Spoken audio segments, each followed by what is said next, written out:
আসসালামু আলাইকুম ওয়া রাহমাতুল্লাহি ওয়া বারাকাতুহু। সুপ্রিয় দর্শক শ্রোতা ভাই বোন, আমরা গতকাল সারাদিন ফেনীতে ছিলাম। আগের দিন রাতভর ফেনী, নোয়াখালী, লক্ষ্মীপুর এলাকাতে আমরা থেকেছি এবং আজকে ভোরে আমি এসে ঢাকায় পৌঁছলাম। আজকের দিনটা থেকে আবার আগামীকাল হয়তো আমি ইনশাআল্লাহ উপদ্রুত এলাকায় যাব। ফেনীতে আমি নিজে যা দেখেছি সেটি আপনাদের কাছে একটু বর্ণনা দিতে চাই, বিশেষ করে এই মুহূর্তের সেখানকার যে চ্যালেঞ্জগুলো এবং সেগুলো আমরা কিভাবে উত্তরণ করতে পারি সে সম্পর্কে আমি আমার ক্ষুদ্র অভিমত ব্যক্ত করতে চাই। সেই সাথে আমার নিজের চোখে দেখা কিছু দৃশ্য, কিছু ঘটনাবলী এর বিবরণ আমি দিতে চাই আপনাদের কাছে। প্রথমত যেটি বলতে চাই তা হলো বন্যা পরিস্থিতি একদিক থেকে উন্নত হচ্ছে, আরেক দিক থেকে অবনতির দিকে যাচ্ছে। আমরা জানি যে ফেনী শহরের পানিগুলো আস্তে আস্তে কমছে এবং কোন কোন থানাতে পানি কমলেও নতুন করে আবার দাগনভূঞাতে এবং আরো কিছু কিছু থানাতে নতুন করে পানি বাড়ছে। নোয়াখালীতে, লক্ষ্মীপুরে এই সমস্ত এলাকাগুলোতে আমরা জানি যে পানি বাড়ছে। তো এই যে পরিস্থিতি চলছে, এই পরিস্থিতিতে আসলে কতদিনে আমরা পুরো স্টেবল পরিস্থিতিতে যেতে পারবো সেটা একমাত্র আল্লাহ তাআলা ভালো জানেন। নতুন করে যে এলাকাগুলো প্লাবিত হচ্ছে সেগুলোতে এখানকার পানিগুলো সেদিকে চলে যাচ্ছে। তো এই পরিস্থিতিতে কোন কোন জায়গায় নতুন করে বিপর্যয় সৃষ্টি হচ্ছে, আবার সেখানে উদ্ধার তৎপরতা চালানোর প্রয়োজন দেখা দিয়েছে। ফেনীর কিছু কিছু জায়গা আছে যে জায়গাগুলো এখনো পর্যন্ত কোন প্রকার ত্রাণ সেখানে আমরা সাধারণ মানুষ পৌঁছতে পারছি না। তমদ থেকে পরশুরাম আছে, ছাগলনাইয়া আছে, ফুলগাজী আছে, আরো অনেকগুলো থানা আছে, সোনাগাজী আছে। এই থানাগুলো বিশেষ করে আমি নিজের চোখে কালকে মিজান রোড থেকে একটা স্পিড বোর্ডে করে বিকাল 5:30 থেকে রাত 8:30 পর্যন্ত আমরা ছাগলনাইয়ার দিকে যাওয়ার চেষ্টা করেছি, মানে যতদূর যাওয়া যায়। আমরা আমাদের সাথে একটা ট্রাক্টর নিয়ে নিয়েছি যে ট্রাক্টর পানিতে অনেক দূর চলতে পারে এবং সে ট্রাক্টরে আমরা বেশ কিছু ত্রাণের প্যাকেট নিয়েছি, আমাদের বোটে কিছু প্যাকেট নিয়েছি। বোট এবং ট্রাক্টর দুইটা নিয়ে গিয়েছি। ট্রাক্টর যতদূর যেতে পেরেছে গিয়েছে, তারপর আমরা বোটে গিয়েছি। এই পুরো জায়গাটাতে দেখার পর আমার কাছে যেটা মনে হয়েছে যে এখনো পরিস্থিতি অনেক বেশি ভয়াবহ। বিশেষ করে শত শত হাজার হাজার মানুষ গলা পানিতে তারা এই রোডটা দিয়ে, হসপিটাল রোড যেটাকে সদর হসপিটাল রোড বলে, এই রোডটা দিয়ে তারা পরশুরাম এবং ছাগলনাইয়ার দিকে যাওয়ার চেষ্টা করছেন। অনেকের পরিবার দূরের কোনো গ্রামে কোনো বিল্ডিং এর ছাদে আশ্রয় নিয়েছে, তারা শহর থেকে তাদের জন্য ওষুধ নিয়ে যাচ্ছেন। এক একজন এক একটা অবস্থা। আমরা চেষ্টা করেছি সেখানে যাদের কাছে খাবার নাই তাদের পরিবাররা এসছেন বা ওইদিকে যাচ্ছেন, তাদের কাছে আমরা শুকনো খাবার দিয়ে দেওয়ার চেষ্টা করেছি আমি নিজে হাতে। তো ওখানে যে অবস্থা, তার সবচেয়ে সে অবস্থাটাকে কঠিন থেকে কঠিনতর করে দিয়েছে যোগাযোগ ব্যবস্থা আর যে সমস্যা সেটি। আমরা জানি সেখানে মোবাইল যোগাযোগ ব্যবস্থা অনেকটাই ভেঙে পড়েছে কোন কোন জায়গায়। আমাদের যারা টিম মেম্বাররা আছে কাজ করছে তাদের একজন আরেকজনের সাথে কোঅপারেশন করতে পারছে না। ইতিমধ্যে আমরা শুনেছি যে সংশ্লিষ্ট কর্তৃপক্ষ তাদের এই সেবাটাকে সচল করবার জন্য চেষ্টা করছেন, কিন্তু দ্রুততর সময় এটা করা উচিত। এটা না করার কারণে অনেক গুজব ছড়াচ্ছে, অনেক মানুষ তার বাবা মার সাথে যোগাযোগ করতে পারছেন না, অনেকে নিজের সহকর্মীকে হারিয়ে ফেলে মনে করছেন তিনিও হয়তো মারা গেছেন। তো এরকম পরিস্থিতিতে আসলে আমাদের যে মোবাইল ফোনের আপনার নেটওয়ার্ক সেটা স্বাভাবিক করাটা খুব বেশি গুরুত্বপূর্ণ হয়ে পড়ছে। আমরা একটা বড় সমস্যা দেখতে পাচ্ছি ত্রাণ কার্যক্রম পরিচালনা করতে গিয়ে, সেটা হলো যে সমন্বয়হীনতা। এই সমন্বয়হীনতাটা চরম থেকে চরম আকার পৌঁছেছে। সবাই আসছে, শত শত ট্রাক মাল নিয়ে আসছে, কিন্তু কে কোথায় যাবে, কে কোথায় দিবে, স্থানীয়দের কোনো হেল্প যাদের নাই, বিশেষ করে তারা গলদঘর্ম হয়ে যাচ্ছে, রাস্তাগুলোতে আননেসেসারি জ্যামের সৃষ্টি হয়ে যাচ্ছে।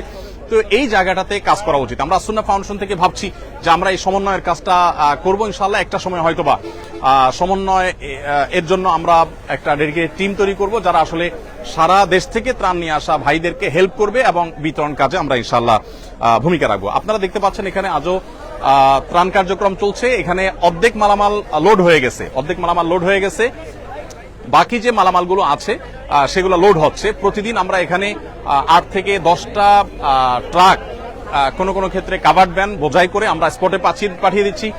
আজকে আমরা দেখতে পাচ্ছি যে ট্রাক এখানে লোড হচ্ছে আগামীকালকে বিতরণের জন্য। আজকে রাতে ইনশাআল্লাহ আমাদের এখান থেকে চলে যাবে হলো 12টি ট্রাক এবং কাভার্ড ভ্যান আজকে প্রস্তুত হয়েছে। অর্থাৎ এখানে যে মাল দেখতে পাচ্ছেন এই মালগুলো হলো আগামীকালকে বিতরণ হবে। প্রতিদিন এখান থেকে 8টা, 9টা, 10টা, 12টা করে ট্রাক। গতকালকে সম্ভবত 9টা গিয়েছে, তার আগের দিন 8টা গিয়েছে, আজকে 12টি যাচ্ছে এবং ইনশাআল্লাহ আগামী কালকে পরশু এভাবে যেতে থাকবে। কাভার্ড ভ্যানের ক্ষেত্রে একটু বলে রাখতে চাই, কুরিয়ার একটা প্রতিষ্ঠান আমরা জানি যে স্ট্রিট ফাস্ট তারা তাদের জায়গা থেকে তারা যত লরির প্রয়োজন হয় তারা সেটা আমাদেরকে দিয়ে হেল্প করছেন। আজকেও সম্ভবত 10টা গাড়ি তারা দিয়েছেন এবং শুরু থেকে তারা আমাদের সাথে সহায়তা করছেন।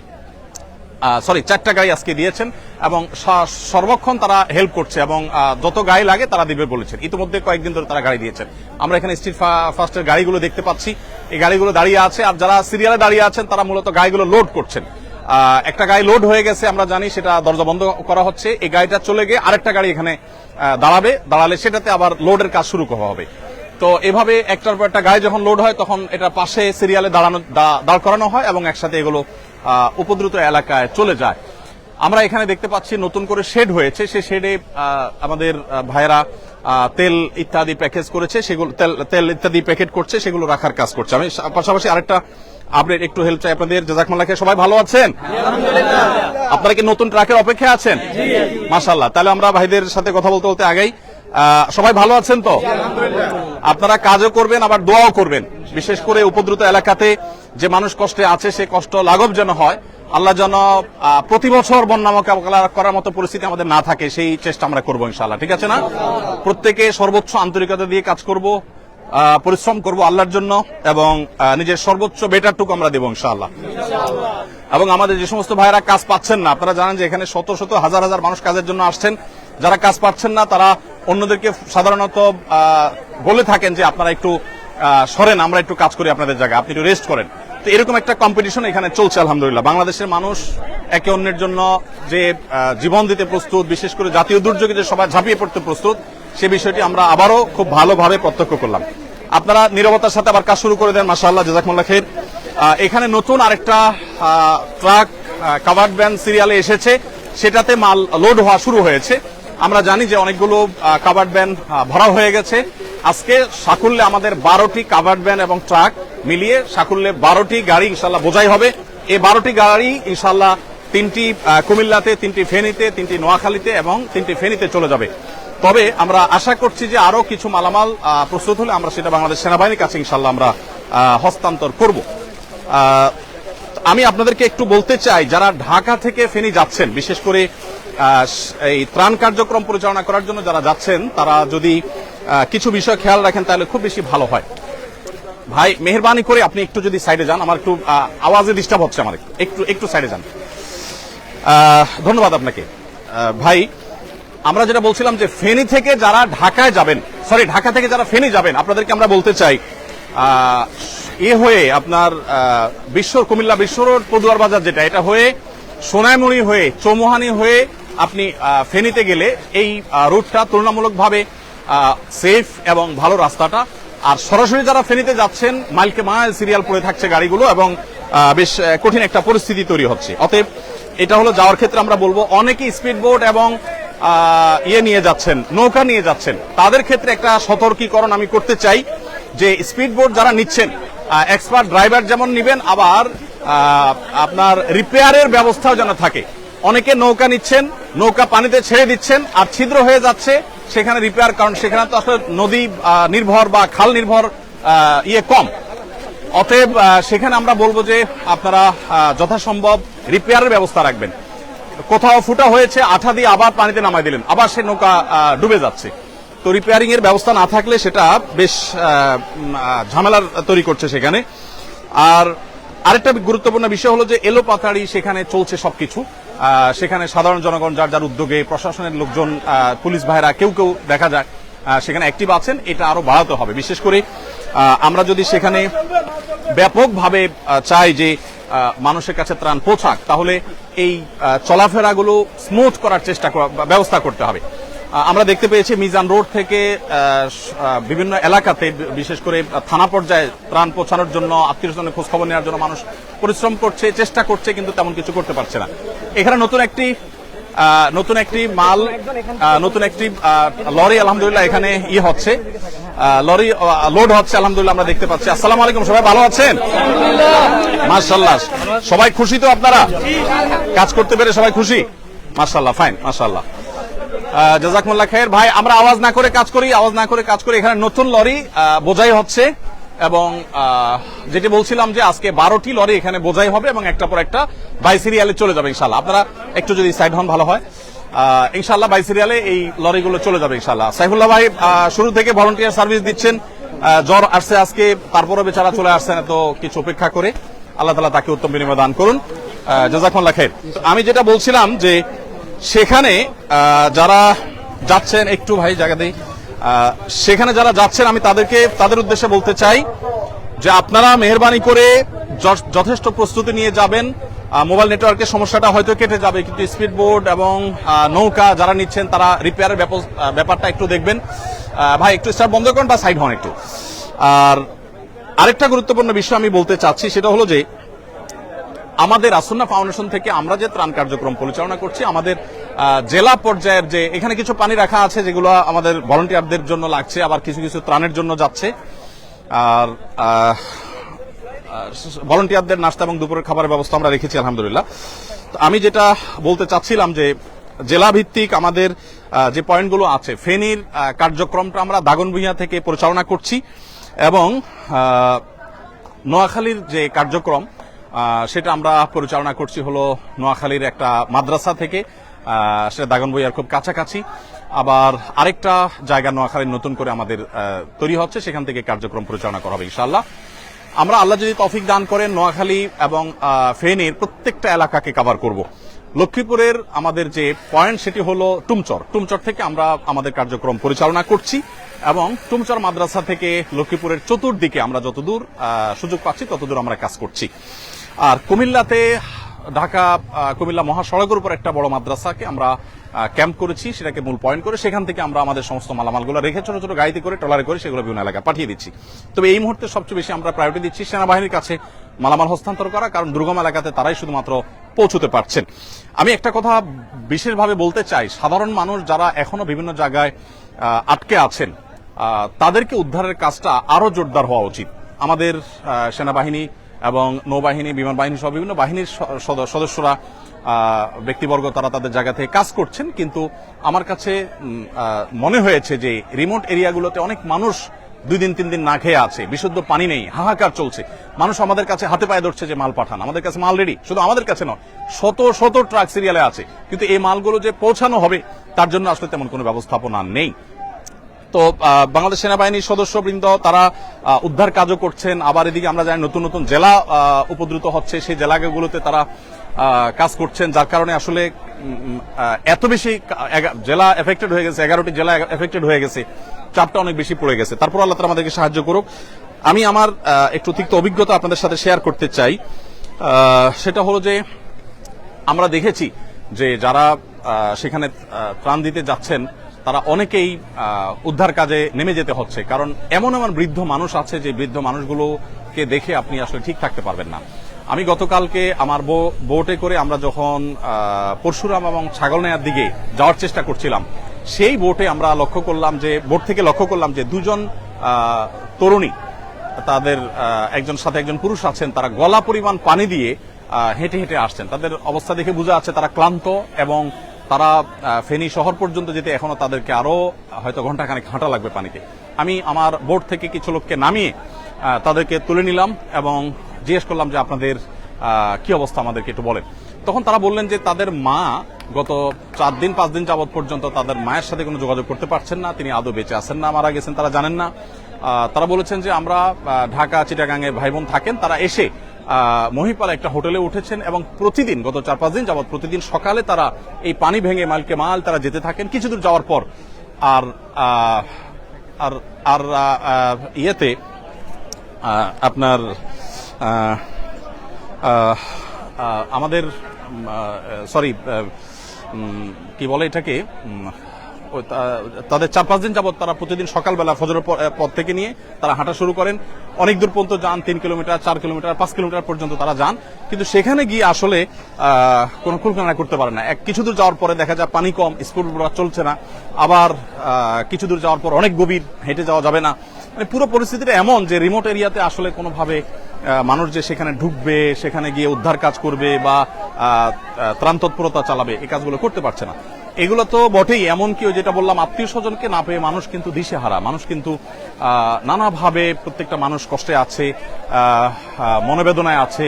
আমি যে 2টি বোনের কথা বললাম, তারা 5 দিন যাবত সকাল থেকে সন্ধ্যা পর্যন্ত তারা শুধু হেঁটে যান আর আসেন, কিন্তু পরশুরাম থানায় তাদের বাড়ি, সেখান পর্যন্ত তারা পৌঁছতে পারে না। একটু ভাই একটু একটু একটু আসসালামু আলাইকুম। জি জাযাকুমুল্লাহ খাইর। ওয়ালাইকুম আসসালাম ওয়া রাহমাতুল্লাহ। তো এই হলো পরিস্থিতি যে সাধারণ মানুষের কষ্ট এটা এতটা চরমে পৌঁছেছে যে না নিজের চোখে না দেখলে সেটা আসলে বলে বোঝানো কঠিন। আমি অনেক মানুষের সাক্ষাৎকার নেওয়ার চেষ্টা করেছি। এক ভাইকে পেয়েছি, ইয়াং ম্যান, তিনি কুমিল্লায় চাকরি করেন কোথাও, সেখান থেকে তিনি এসেছেন।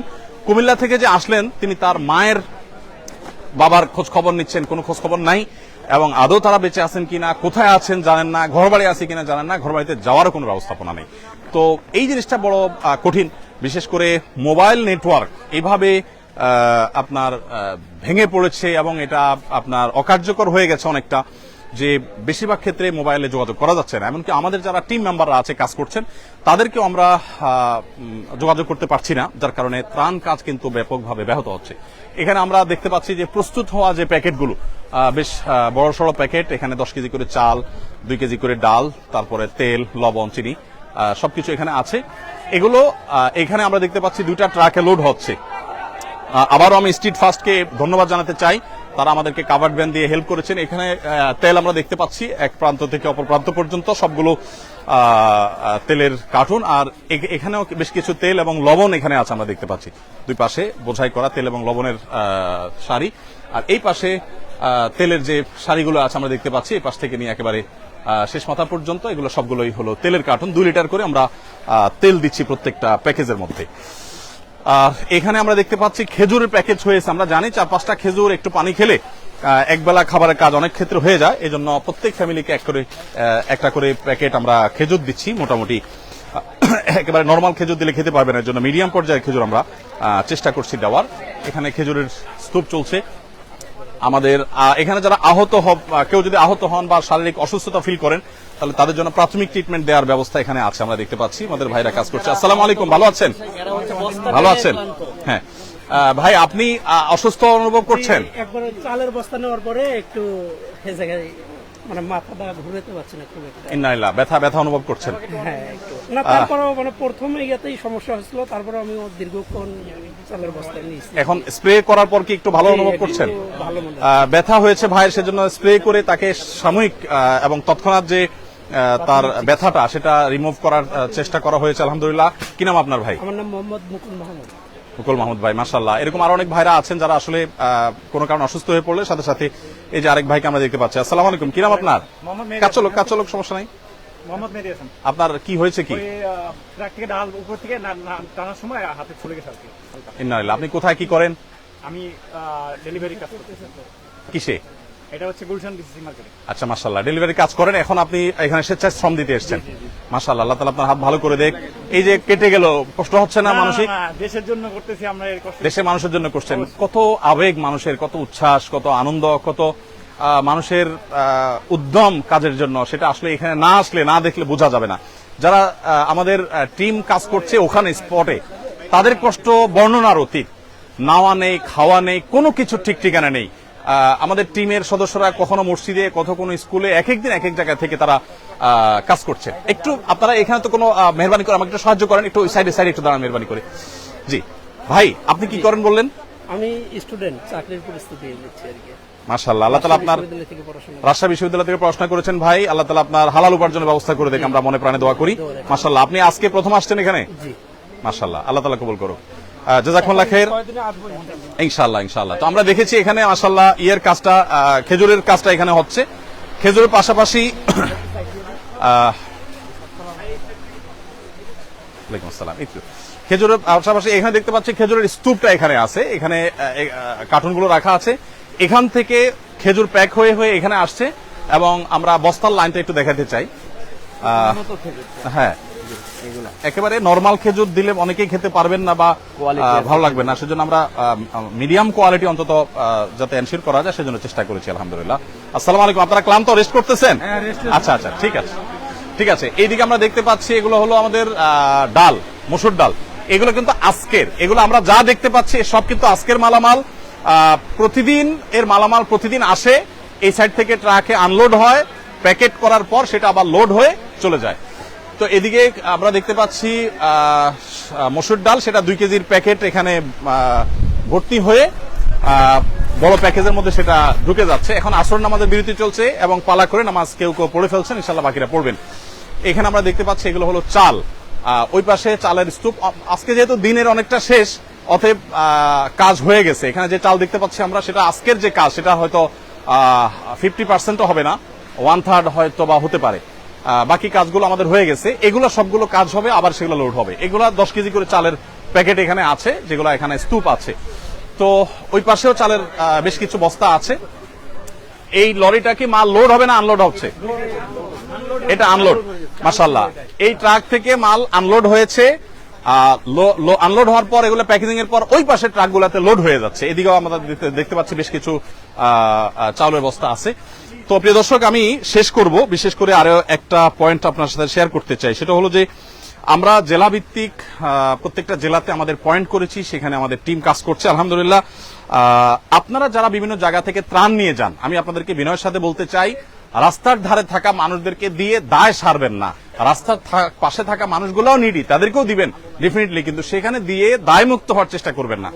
আমরা গতকালকে দাগনভূঞার একেবারে ভেতরে যাওয়ার চেষ্টা করেছি। 3 ঘন্টা ট্রাক্টর, তারপরে নৌকা, বিভিন্ন কিছুতে করে একদম জায়গা পর্যন্ত পৌঁছার আমরা চেষ্টা করেছি।